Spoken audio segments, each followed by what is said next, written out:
Tailored jackets are not optimized for throwing straight punches, and that's an issue that's been with us since ancient times. So obviously I need to solve that. Because this is my goal with the jacket, the place I spent the most time on was the sleeve pattern. I expanded the armhole further to the back so that when you're rotating your shoulder, the tip of the shoulder has more space to move. Also, if you're throwing a hook, it gives you more space for that sideways motion. There is more fabric around your elbow because when you're pulling back the hand from the punch with a normal sleeve, you'll have bunching and it will restrict that movement, it'll make it slower. So I definitely tried to give you more movement there.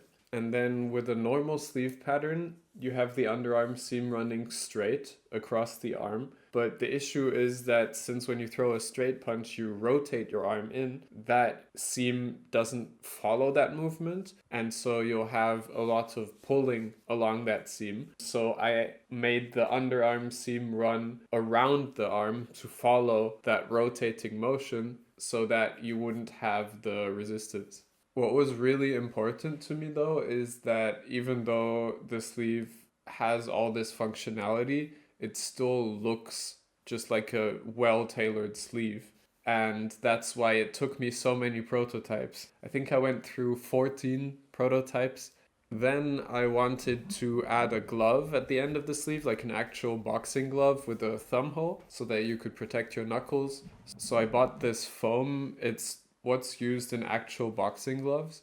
I kind of looked at the Shotos from Street Fighter, like how their gloves look for the shape that I wanted. The rest of the jacket pattern is honestly quite simple. I divided it at the chest because I wanted to have a decorative seam running there. I used curved seams up until that seam on the front to tailor the jacket in, and on the back I curved these seams into the armholes because I kind of want to have a cap on the top of the sleeve to give it a bit of a like military uniform protective pad vibe. The jacket is a bit shorter than usual just to give it that like dynamic fighter look, and it's going to be closed in the middle with a zip. I also patterned the lining for it, but I want to make a separate video soon about patterning jacket linings, so I won't go into that right now. If you want to see me make this jacket, be sure to follow me. I'll be posting that video pretty soon, and thanks for watching.